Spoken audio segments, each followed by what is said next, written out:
A young man once traveled across mountains and forests to meet a legendary monk. He had heard stories that the monk possessed the wisdom to open the third eye. When he finally reached the monastery, he bowed respectfully. "Master, how can I open my third eye?" "Take this wooden cup and fill it with the sound of the wind." The young man looked confused. He searched the forest, listening carefully, but no matter how hard he tried, he couldn't place the sound of the wind inside the cup. He returned to the monk. "Master, it is impossible." "Exactly, some things cannot be captured by force, they can only be experienced." The monk invited him to sit beneath an old tree. Minutes passed in complete silence. The wind moved gently through the leaves, birds sang in the distance. For the first time in years, the young man wasn't thinking about tomorrow or regretting yesterday. He was simply present. Your third eye does not open when you search for hidden powers. It opens when you begin seeing what has always been in front of you. Many people believe the third eye is something mystical, but the monk taught something very different. The third eye is awareness. It is the ability to notice your thoughts before they become actions, to understand your emotions without letting them control you, to see life clearly instead of reacting automatically. The greatest obstacle isn't ignorance, it's distraction. Every day we wake up and immediately fill our minds with endless noise, phones, social media, opinions, worries, and constant comparison. A disturbed mind is like a lake filled with ripples. Even the brightest moon cannot reflect clearly upon it. Only still water reveals the truth, and only a quiet mind reveals wisdom.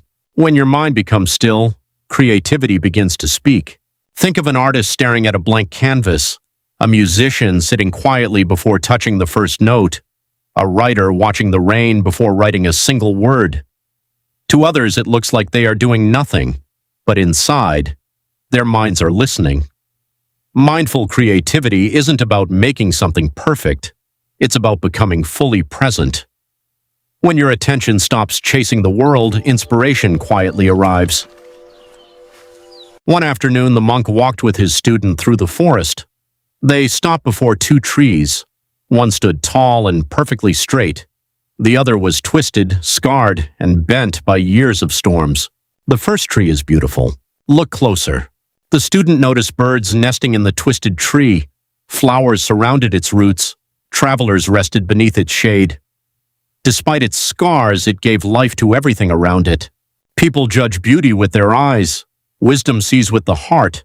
That day, the student realized something profound. His greatest limitation wasn't the world, it was the way he saw it. The third eye isn't open through magic. It opens when you become mindful, when you stop rushing, when you stop comparing, when you begin creating from a place of peace instead of pressure. Every sketch, every journal entry, every quiet walk, every deep breath becomes part of your awakening. The third eye is not a gift someone gives you. It is a way of seeing you discover within yourself. So today, put your phone away for just 10 minutes. Sit somewhere quiet, breathe deeply, observe your thoughts without judging them, then create something, write, draw, play music, take a photograph. Not to impress anyone, but to reconnect with yourself. Because true wisdom doesn't appear in moments of noise, it appears in moments of stillness. If this message inspired you, subscribe for more timeless wisdom, philosophy, and mindful life lessons. Until next time, stay present, stay curious, and keep your inner eye open. Videos बनाने हैं Filmora है ना।